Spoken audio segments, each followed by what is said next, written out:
Hey, sure you all doing great today. Thank you for clicking on the video. I appreciate it very well. My name is Kelechi Ambrose, and as usual, I want to discuss very critical things that concerns us as a people.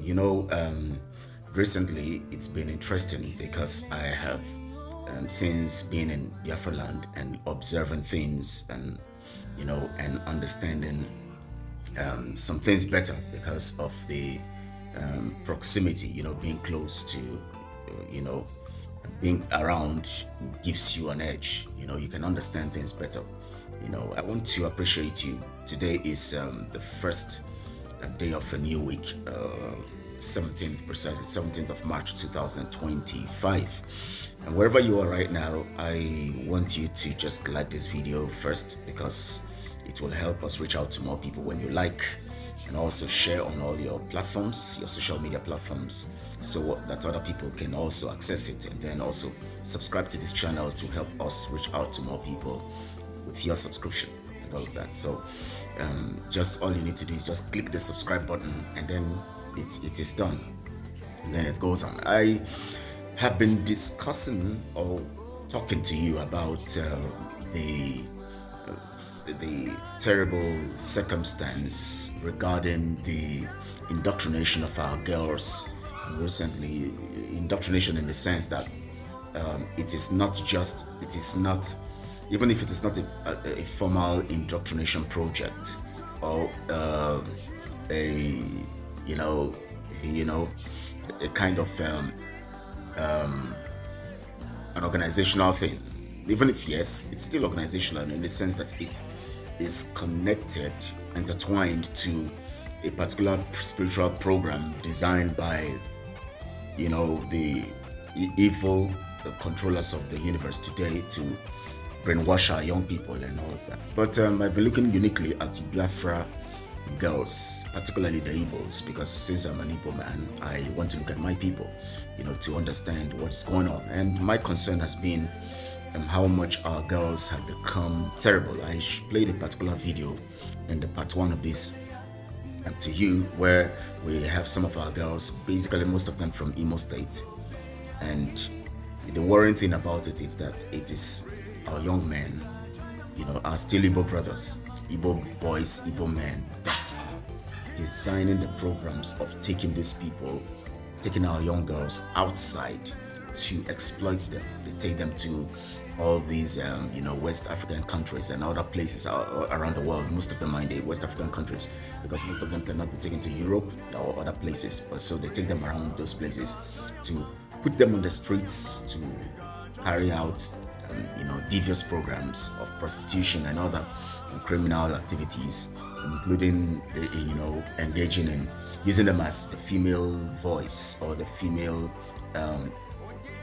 actor or actress in their 419 gimmicks. There's always a female side where a female will talk to the client, and then it will look real. We have so many evils going on, and that's just a problem. Please don't mind the sound of the dog, animals and their ways. Anyways, I played a particular video of these girls misbehaving and being used in Ghana, and thank God that those group of people were able to rescue them, and then, but we have so many of them out there, so many of them. Now I'm going to also play this audio so you can listen to it. My conversation with one of the girls who called me and trying to utilize that means, to cuss, or to exploit and all of that. But before I play the audio, I want to really talk about this. Why are we going this way with ourselves, destroying ourselves? Why are we really bent on, destroying the nation we have not even yet been able to restore? Remember, Biafra had been declared in 1967 by, Ojukwu, the leader and all of that. And it was declared before, and then the war was called on us to carry out genocide on us. And after that, we got into a very serious problem that began to eat us up, and we ourselves, joining or working on the program of the enemies against ourselves. We began to execute the program of the enemies against ourselves, because they know when we get hungry and when we are deprived, when we are cut off from reality, we are going to actually get ourselves into self-destruct. So they put you in a vulnerable situation so that you can begin to eat yourself up. That is the style and the program of, colonial masters and those who want to subjugate you and keep you low and down. They deprive you because they know that when you are hungry and when you're deprived, you desire and yearn for better, and then your defenses are dropped, are loosened, and then they can penetrate you. So for the politicians to penetrate our young girls, they have to make the people hungry, and so that in being hungry, they would seek to have better things, and so they would decide to flit around to get, and then the politicians would dangle these things in their faces, and then they will be tempted, and then we'll fall for it. But I know that restoring our nation and restoring ourselves, is basically dependent on our ladies. If our ladies can catch the vision and revelation powerfully, then we'll be able to, get back on form. Mazi Nnamdi Kanu is in the detention 21st of this month, March 2000, which is next week. This week, today is 17th. In the next 4 days, he will be in court. A new judge has been assigned to his case, so he will be in court, and then we will know what next is going to happen. But at the same time, I believe in that Chukwuokike is in charge. He's going to be out, and then we are also looking forward to seeing that we sanitize our people, get our people prepared mentally, because the new nation that the nation, we're not really new anyways, it's been there. So the nation that we want to restore it with sensibilities, that are very effective to making us productive and successful. We can fight as much as we want, we can talk as much as we want, we can brag about our nation Biafra and all of that and do all of those stuff. But if we don't have a sense of creativity, a sense of moral discipline, a sense of putting things together, in the right perspective, we would always have a bad and a terrible nation, and worse than the Nigeria we actually ran away from. And I remember when I was still with Simon, when I just thought he was sincere, and I was the secretary to the think tank group where we were assigned to design the constitution and create the constitution, and basically which the work was on me. After deliberations, we talk and people bring ideas and all of that. Then I sit down, put everything together in perspective, and also put more ideas into the document. We brought a document that Simon told everybody that we have gotten, and that document, basically everything there, every letter, everything in that document was written by me and typed out by me and forwarded. And some great ideas also I imputed, very great and formidable ideas that I imputed into that, so that we'll be able to have a nation, formidable. But I remember when we were doing this and deliberating, one time we were deliberating about, the issue of abortion and the issue of LGBTQ and all of that. And Ngozi Orabueze, who was a member of the committee then, who doesn't even contribute. When we're talking, she's just there. She doesn't know what to contribute. When it got to LGBTQ and the issue of when we got to the issue of abortion and all of that, that's when we heard her voice. She was saying we cannot stop LGBTQ. We have to allow people, it's their personal right, blah, blah, blah. And I was wondering, is it because people go to America and they've lost their sense of understanding, or they become very stupid, or what? Or is it what she has been doing, or it's part of her life, or she's just a wayward person and all of that? Now, she was arguing. We argued for up to 3-4 meetings we had on that matter, and we were talking, and everybody was saying, no, we can't impute this. She was arguing. We had one woman again, I've forgotten her name. I remember that time I just left Simon. She was one of those ones coming to attack me, and I told her one word and she ran away. She was sitting on the fence and stylishly supporting Ngozi Orabueze. Ngozi Orabueze was just talking about us imputing the doctrine of LGBTQ so that people can make their decisions and choices. And she was saying that abortion, we can, even no matter the age, at least at 13, if a girl is pregnant, she can go through abortion because she has a right to her body and all of that. And we say no. Yeah, we understand in some cases where such can be approved, which we said.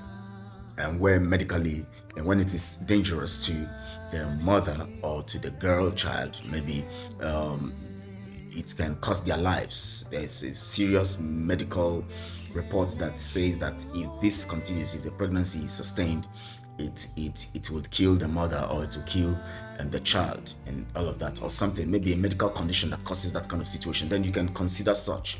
But in the normal circumstance where a girl goes and becomes pregnant, and they said, oh, what if she was raped by some gang of men and all of that, and at that point in time, we should also now introduce a mechanism. Now, my idea there was that we can begin to educate our people and begin to have programs in communities for our girl child, for the girl child and all of that, and have counseling programs, formidable places where we can refer. Young girls can go there and talk about what has happened to them if they are raped and all of that. Parents should be sensitized when some things like that happen. Their children should be able to talk to them freely, and so that if there's a need, as soon as that is happening, they will be taken quickly for medical checks, and if she's pregnant, they could to few days of the sperm getting into her and all of that before it becomes a full-fledged fetus, they can now remove it and all of that. That is admissible. But when the pregnancy has gone to 1 month and 3 weeks, 1 month and 2 weeks, 3 weeks, 1 month and plus, and you're saying you want to abort a fetus, that's abominable in our land. In Biafra land, it's abominable. No matter how Western we want to become, it's abominable. Anyways, I'm looking at this issue of our girls being wayward. Now, we want to build a nation, a nation of great people, and we have our young girls being trafficked. We have our young girls today.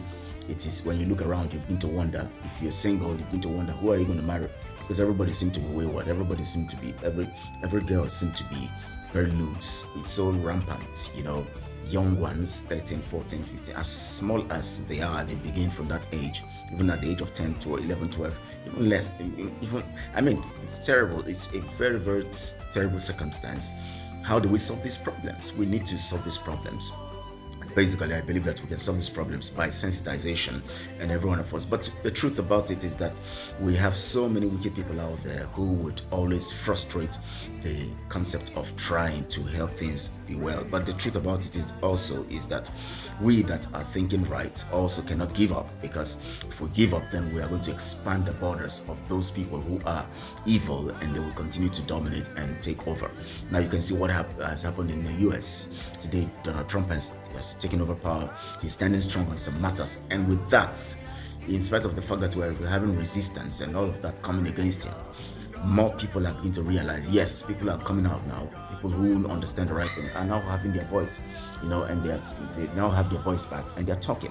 So it is very, very important that, in spite of the fact that evil is everywhere, if we keep keeping quiet, we're going to have evil consumers. So we all must stand strong to see that we get this thing, off our neck and all of that. So now this is happening to our girls. How do we restore these things? How do we solve these matters? Our girls are being destroyed. These are going to be the mothers. These are going to be, talk about marriage and all of that. These are, people who are going to produce great people for us tomorrow, and who are going to produce also, what we don't want. And it is only when we help them reorganize that we can be able to. Now, she called me, this particular lady. She called me from Port Novo, and she was telling me some things, because she said she saw my message, telling the young lady who is just still a very, very young lady, to return to the village and get out of that place. And then she was trying to let me know that she's the one who brought her, over, and that trying to explain some things to me, that she has told her to go back if she wants to go back, and then started bringing in complaints of she not paying her the monies that she has spent on her, blah blah blah blah. And when she started all those narrative, I understood where she was going. But she herself was saying that she wants to stop this prostitution thing, and by April she will start a business. April 2025, a business in Abuja and all of that. You see, it's Abuja. She does prostitution in Port Novo. She takes the money to Abuja to go and start a business. She's not even thinking of her homeland, what she's going to do. So nobody's thinking about home. They're thinking of being out there to continue their he works and all of that. And so she now began to talk about how she wants that lady to pay her the money. And before you know it, the story turned to something else. She began to bring in the issue of ROC and all of that, and she's going to do this. This girl took her to police, this blah blah. You know the kind of complexities are surrounding all these kinds of prostitutes, all these kinds of people who engage in several things. They will now begin to bring stories here and there, and I began to understand from there that our girls are not just even just going into prostitution, but now they want to use it now to exploit. Now they set themselves up and make it look like there is a problem, and then they now say this other one is owing me. And so when you as a brother or as a sister or as an uncle or as an auntie or a family member or a friend, close friend, is now talking to one of them, or they see you as somebody they can actually set up, they now begin to set themselves up to set you up. How do they do that? They tell you that this other person has done this one has done that to me, she's owing me and she must pay the money, or else I'll go to ROC and I'll deal with her. And they are telling you who is just there because they feel that you could, maybe you are one of the uncles, one of the brothers, one of the friends who have money that they can take some stuff from, because they feel that you are very kind-hearted and you would always listen to some stuff. And then they set you up and they want to get money from you, so that you don't don't take her to ROC. How much is she owing you? Okay, I'll send the money to you. Please, you people should stop and blah blah blah. I mean, it has become very, very terrible now. A very, very terrible situation that we have in our hands. Very, very terrible situation we have in our hands, and we have to do something about it. Very, very quickly, very, very quickly. Now, you're going to watch the video and you're going to listen to the audio now, and I'm going to stop for now. As soon as I play the audio, I'll continue the part three of this, and then you will listen to my analysis about both the video and the audio, and what I think about what we need to do and how we need to do them so that we can all become normal. Please listen to this audio. So yes, you have streamlined it now. You said I asked the person where the person is, right? Yes. Yes. So go on. When you said she's in Benin Republic. Okay, go on. I'm listening. Okay, fine. Good afternoon, sir. Yes, good afternoon. Well, the reason why I collected your number is not because it's not for fight, it's not for quarrel, but I just want to explain everything to you because I like peace. You understand? Okay. That girl in question, I don't know her from Adams. There is one girl that used to chat. So I told the girl that I'm in Benin Republic. You understand? And I know that girl before I even came to Benin Republic. So she said that she would like to come. I said, fine, no problem. But if you come, no, I know how girls they do. Now street I did. Because I don't hide anything for her. Yeah, I'm also from Imo State. I told her that look at what I'm doing so that you will not come here. And you said that I deceive you or something. She said okay that she will come to her friend. So we now reach agreement. I told her that if I sponsor two of you, look at how much you are going to pay me. They said okay. Doing this work, she traveled to what they call Senegal, Mali, something like that. She have traveled there before. She returned back. According to her, she said she returned back because of her father's burial. Or in short, the story was so long. It's not something I can remember. So she went to Senegal recently. Yeah, she went to Mali. She traveled to Mali first. Okay. According to them. So she returns back to Nigeria, and she was still doing this work in Nigeria before she now got my contact. So we started chatting, and we reached an agreement as how girls used to do, because I believe you are matured, you know everything about life. So after we reached an agreement, she accepted to come. So when she came here on November 30, on the November 29. You understand? So she was with me then. So she started going to work, like in the night, all of us will now go out together. So on the 26th December, I told her I'm traveling. I want to go and see my people because I'm planning to relocate to Nigeria so that I can look for something doing. I don't want to be doing this thing again. So she said that she's here. I said, okay, since you are here, I bought connection unlimited. Almost at something doesn't give her. I accommodate her, I clothe her. I told her to stay in the house. I'm coming since that she just came. She said, okay. I travel. Since that time I traveled, this girl have not been giving me any money as an our agreement. You understand me? So one day she called me that she wants to send money for me. I said, no, this is New Year. Send that money to your mother so that they can get something and eat. Are you hearing me? I'm listening.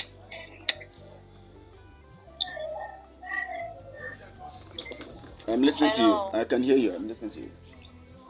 Okay.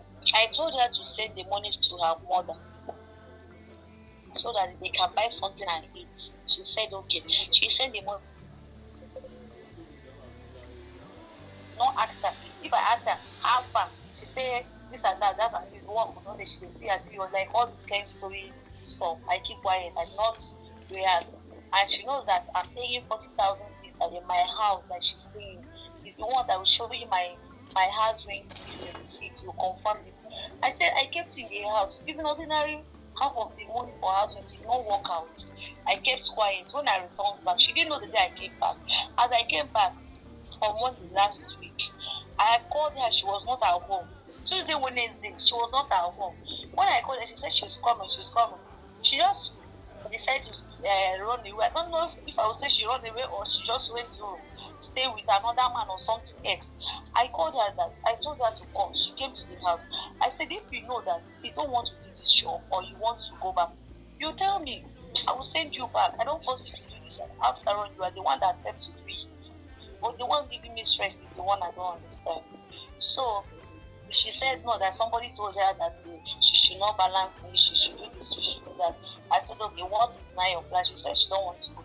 I said, but if you want to go, you go, because I don't feel one person can make it do streets for me, you understand? But this is our agreement with me and you talk.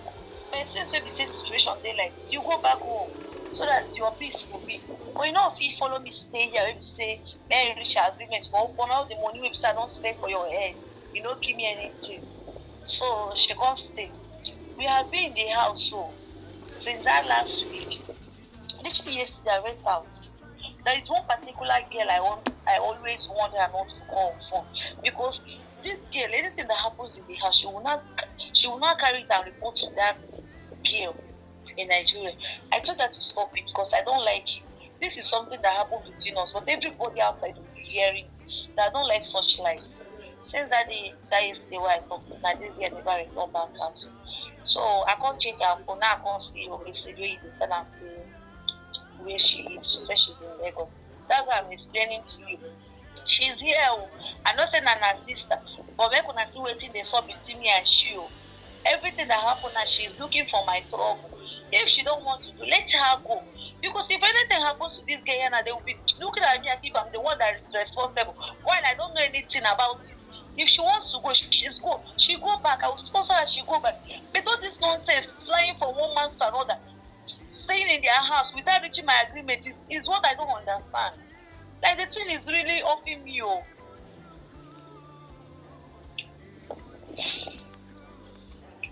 So, where is she? I don't know. She went out just. She have not returned back.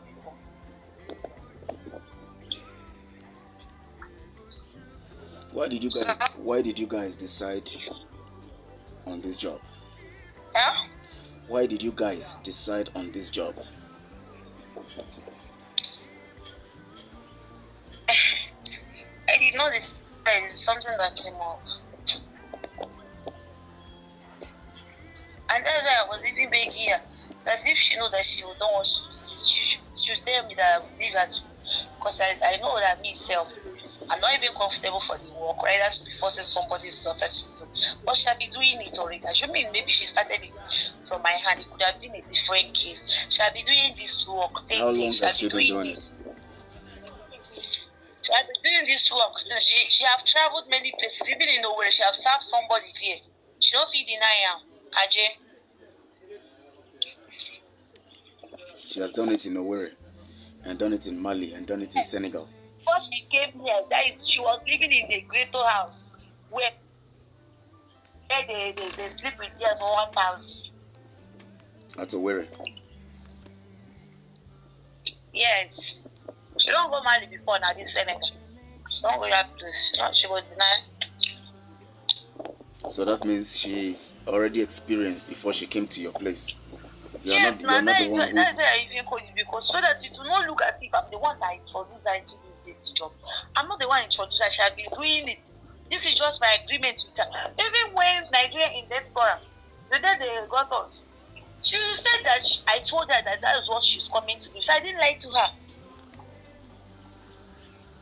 But I mean, I have to lie for personal. So when they got you, Nigerian diaspora, when Nigerian diaspora got you and you told them, so what, they now freed you guys to continue the job? They asked her. She says that she don't want to go. That she knows that is what she's coming to do. So we're Nigerian, that's why they invest. Now when you don't know what you want to do, nothing concern them. Like you care where you be, if you live your life anyhow you choose. But they advise us. So the advice that they flock to us.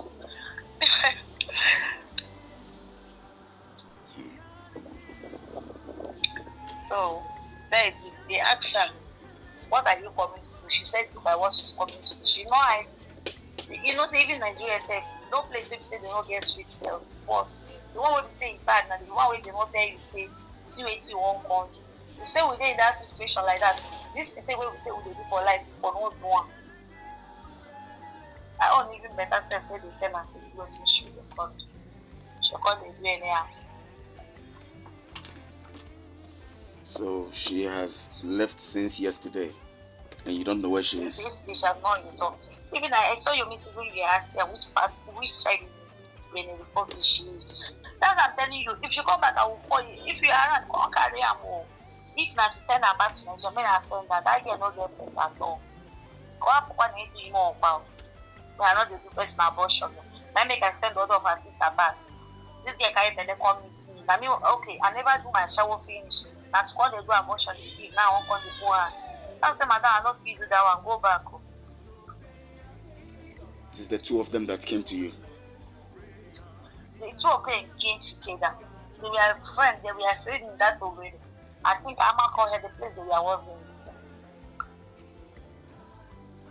So, unfortunately for that one, Bele enter. When she come, the 5 person won't come out. Plus, I know they do abortion. Or maybe she go Nigeria, go do that one. She said they're fine. She died fine. For me, I don't think people have for those guys. She can say, okay, because they want to do a show.